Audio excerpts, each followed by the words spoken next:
Welcome to Education Today. I'm Megan And I'm Brady Baker. of Armstrong High School and the Armstrong School District. There are many key pieces that a school district needs to have a place to help serve the entire community and the needs of its children. Tonight we are going to highlight a crucial piece to the district's educational programming. Tonight we are talking with two administrators in the district's special education department. Welcome to Education Today. Can you please introduce yourself and tell us what you do?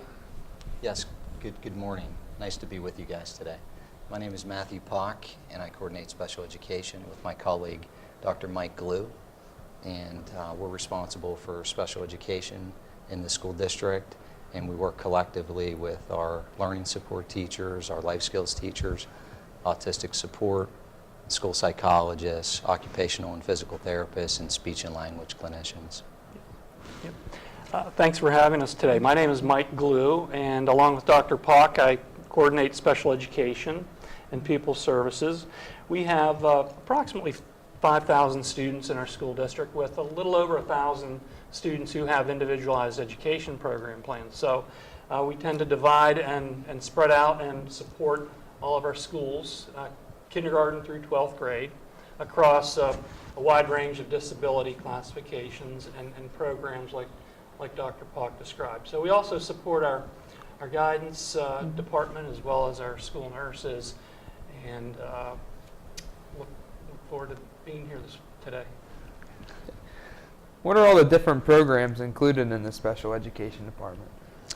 We have a wide variety of programs and services for our students in this school district. It's one of the great things about Armstrong School District is that we are fairly large, most of the county. You know, we have 2 high schools now, which is down quite a bit from where we were previously as well. We have several elementary schools. In each one of those schools, we offer learning support services for our students as well as gifted support. We have life skills support as a program district-wide. We have autistic support, speech and language in every one of our buildings, where we have 1 to 2 at the elementary speech and language clinicians, occupational and physical therapy, vision and hearing services. And just that our general goal is to meet the unique learning needs of each individual student. What is the general goal of the special education department?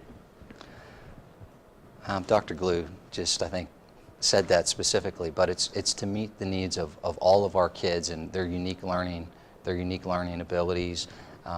When kids come into kindergarten, we do what we call a child find process, and we're looking at what the needs are of our kids coming into the kindergarten setting, and then from that point on through graduation, we're working with our IEP teams to determine what the needs of our students are and continue to provide service so that they can make educational progress. And that's the unique thing about an IEP, is that it is an individual education plan. Every one of our students is different, and every one of those documents to support those students is different. It can vary from a student who has very involved needs, possibly in one of our life skills program, that are health related, as well as learning related with intellectual deficiencies, to an IEP also covers a student who just has simple speech and language needs.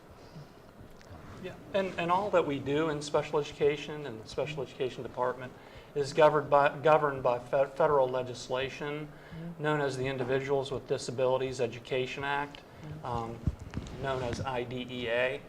So we make sure that students have a free and appropriate public education, and that they have an education in the least restrictive environment.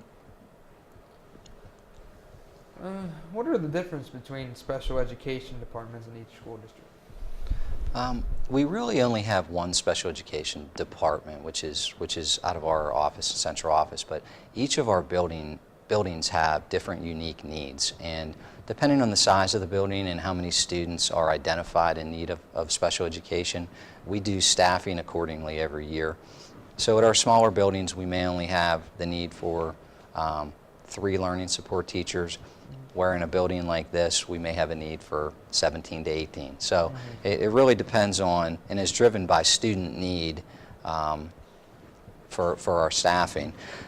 Some of the self-contained programs that we have district-wide, we have an autistic support program, which is K to 6, and that's at Shannock Valley Elementary School. So if we have a student in need who, just for example, comes out of the Katanning area, that student would be able to attend out at Shannock to our very specialized program that we've put together. We have our life skills program, which is K to 3 at West Hills Primary, then 4, 5, and 6 at West Hills Intermediate. And then that program actually comes over to Armstrong Junior Senior High School for the entire district. And we have emotional support available K to 6 at the West Hills Complex, and then those kids go back to their feeding high school. So we have that 7 through 12 at West Shamokin and 7 through 12 here at Armstrong Junior Senior High School. Right. So as the needs change within each school building, we have to make sure to pool our resources accordingly to make sure that the services and programs are there for each student. What are the referral and evaluation processes used to determine if a child is eligible or in need of special education? We have a process in place called the Educational Support System, which teachers, parents, administrators can make a referral based on a classroom concern for a student. Typically this happens at the elementary level because our staff is very good at what we call child find and making a referral to that process to progress monitor a need, whether it's reading based or math based or behaviorally based.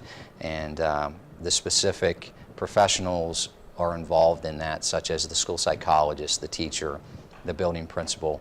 And then we progress monitor. We put goals in place and we progress monitor how the student is doing in that specific area. And if we need to, at that point, make a referral for an evaluation for special education, we do that at that time. What are all the different evaluations used to determine if a child needs special education? Some of the specific things that we look at, our school psychologists typically do the full-blown evaluation. If it's a referral based just for speech, it would just be the speech clinician. Our occupational physical therapist also involved in that if that's needed as well through the referral. But we look at IQ, intellectual ability. We also look at achievement. We look at classroom-based performance. We call these curriculum-based assessments.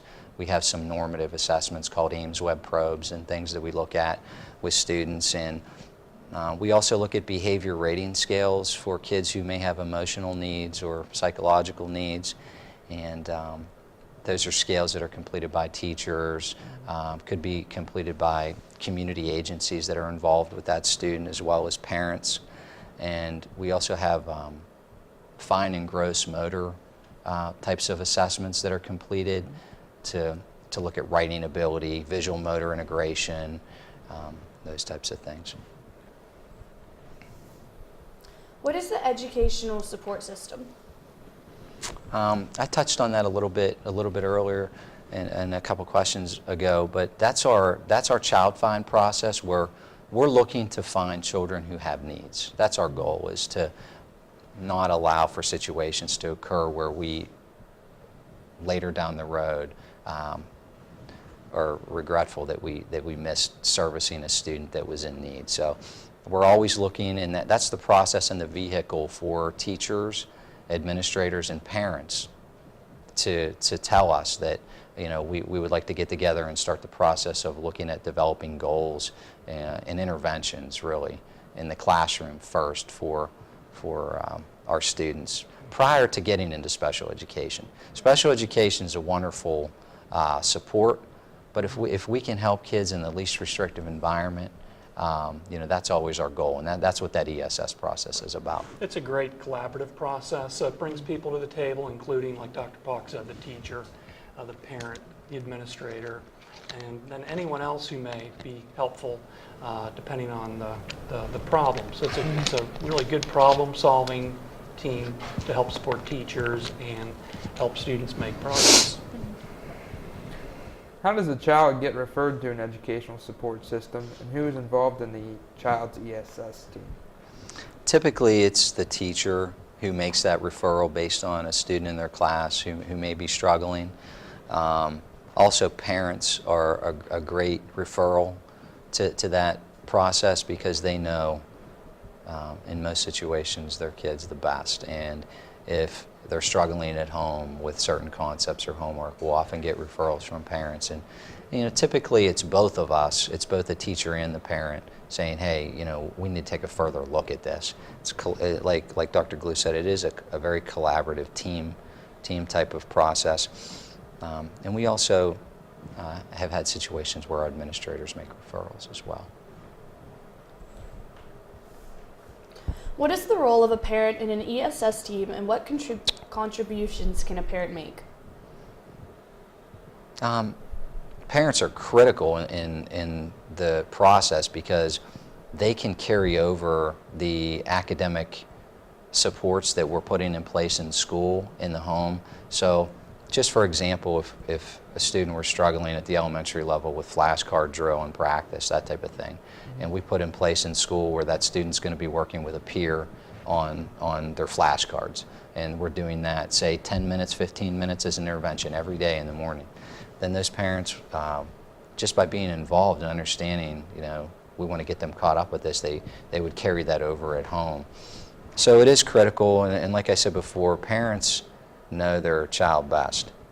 Mm-hmm. So they need to be involved, and something we really stress in the district is their active engagement with us in the ESS process and in the IEP process. What is the response to intervention model of service delivery? Response to intervention is a concept that when we know that a student is struggling, for example, in reading, we put a research-based intervention program in place for that student. For example, you guys in this building may have heard of Read 180, for example. Some kids get Read 180. And we measure based on their gains through standardized measurements what type of progress that they're making. So are they responding to a research-based intervention that's in place? And at the elementary, we have a lot of other interventions that we use. And are they going to get caught up to what the expected norm would be for them at that grade level? So that's the concept of, is a student responding to intervention? In this school district, we do that. We also take a look at what's called a severe discrepancy model with our school psychologists. We're measuring student progress, but we also, when we get into a testing situation with a student, we're looking at whether or not their IQ and achievement scores are discrepant from one another. So we kind of take a combined approach with that process. Mm-hmm. Yeah. Okay, thanks very much. We're going to take a short break, and we'll be right back with Armstrong School District's Education Today. Success. We see it every day. Hundreds of majors and programs, bachelor's degrees to PhDs, small classes, internationally known faculty who are committed to your success. Real-world experiences to guide you on your career and life path. An alumni network 120,000 strong. I'm IUP President Mike Driscoll. Visit us. Find your success at Indiana University of Pennsylvania. The brain is a remarkable organ. It's almost infinite in its capacity. Its ability to reach its full potential is limited by only one thing: the heart.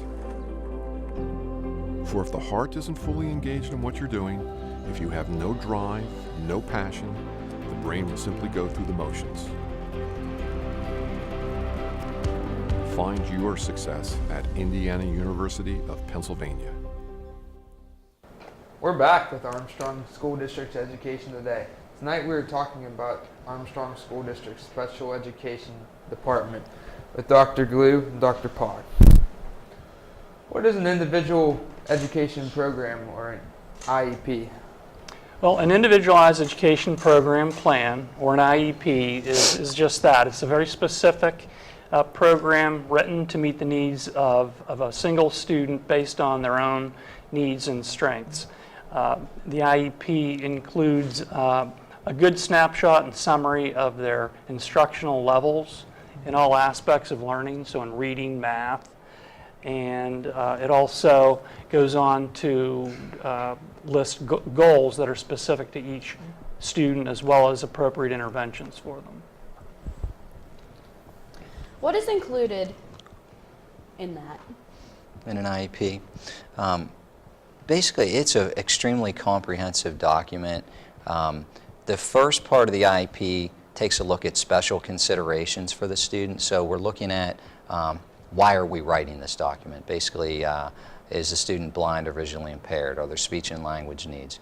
Are there behaviors that interfere with performance? Do we need a behavior plan? Does a student need assistive technology? Those types of questions. And the team goes through that to determine what's going to come next.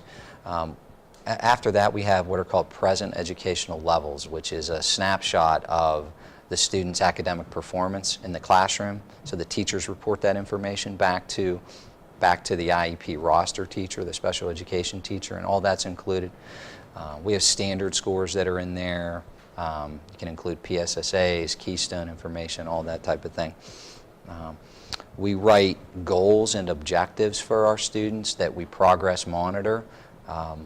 And the students with an IEP get, just like you would get a report card, every 9 weeks a progress report is sent home that indicates how they're making progress on their goals. Accommodations and modifications that are necessary, what we call specially designed instruction, so a student can actively participate in a general education class so that they can be successful. Those are listed as well. Any modifications to PSSA tests, Keystones, that's in there also. And related services to the disability, so if a student gets speech and language or occupational or physical therapy, how much time they're getting, if they need transportation, if they need specific health-related services through our nursing staff, how much time they need, that is also listed. And then extended school year, which some students, based on whether or not they can acquire and retain information over a period of time when there's a lapse of instruction, are eligible for what we call an extended school year, so they would get services over the summer and in order to maintain what they've been taught. We could do a whole nother show on that document itself. So. What does an IEP specifically define?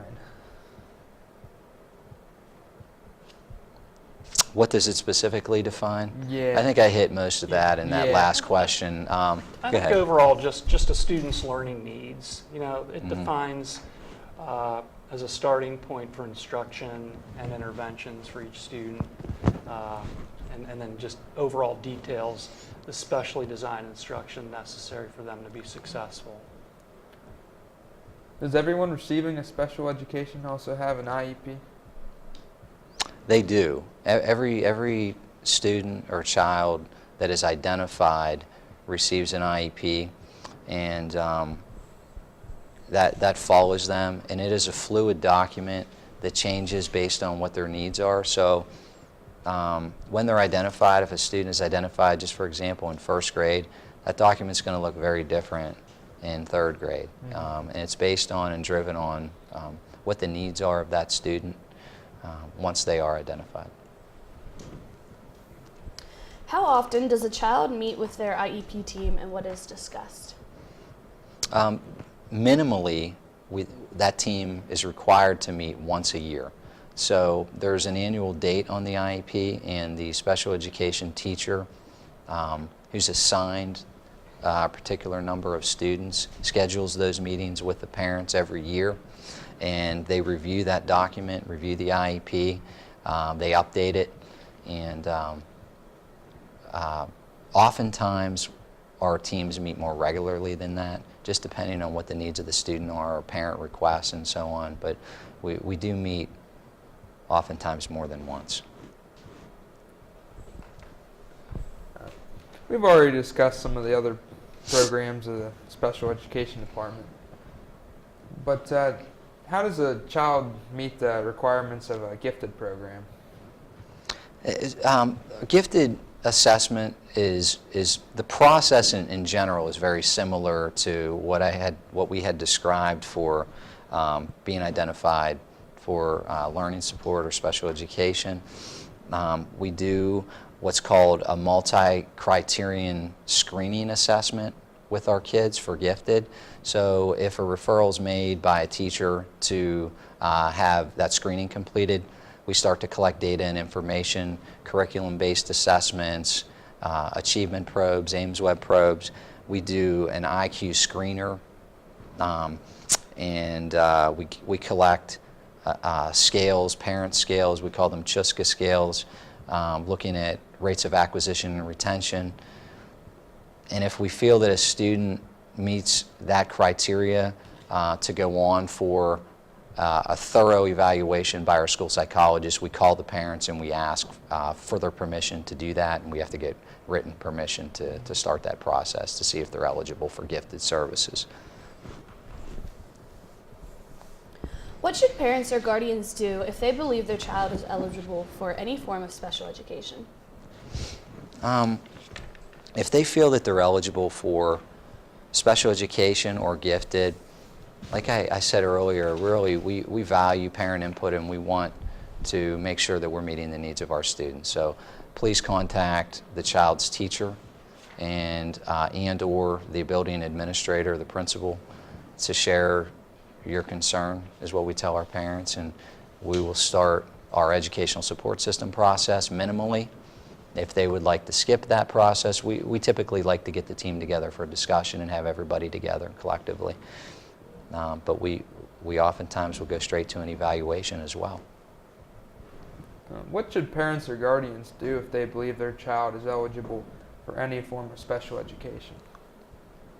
Basically, just make sure that you contact the teacher or the principal,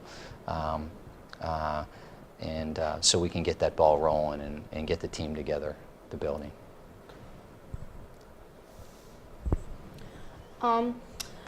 What measures are taken to ensure special education students are integrated into the general classes and school day at Armstrong School District? It's a great question. We really value what we call inclusionary practices in the school district. Some of you may have heard of co-teaching, which we have 2 teachers in a classroom in some of our tracks where we have a general ed teacher and we have a special education teacher, and they share that instruction, and there are a variety of different instructional models that we use in those types of environments to help support our students to be successful. That's one support that we put in place to help. We also have paraprofessionals or teacher aides who go into the classroom with particular students to help support them within that environment so that they can make meaningful gains out of that curriculum. Our general ed teachers are trained in making adaptations and modifications to curriculum so that students can be successful as well within the curriculum. Now, what are some resources available for parents to learn more about special education if it might be right for their child? Probably the best resources are available right in their child's school. So, for example, the principal would be a good person to contact for information, as well as the guidance counselors, and our school psychologists have a lot of information in terms of the procedures and the process for special education evaluation. And also there are a couple other good resources for information. The PTAN, the Pennsylvania Training and Technical Assistance Network, is a really great resource for parents. They have a great website. It's at patan.net, There's an abundance of information there on everything from positive behavior planning to autism. It's a great site. There's also the PEAL Center, which is the Parent Education and Advocacy Leadership Center, and they are at pealcenter.org. Well, that's our show for today. I'd like to thank Dr. Matt Pock and Dr. Mike Glue of the Special Education Department for taking their time out of their schedules to join us. Our thanks also go out to the TV production students of Armstrong High School, led by their teacher, Mr. Josh Miklos. They were our film crew today. Please join us again next week for another look at Armstrong School District. DVD copies of this All Education Day programming can be requested by contacting Chris Garatana, and Multimedia Technician at Armstrong High School. Visit our website for updated information about the district, and have a great week. Thank you, guys. Appreciate it. Thank you very much. Thank you guys for coming Thank you. out. Appreciate it. Good job.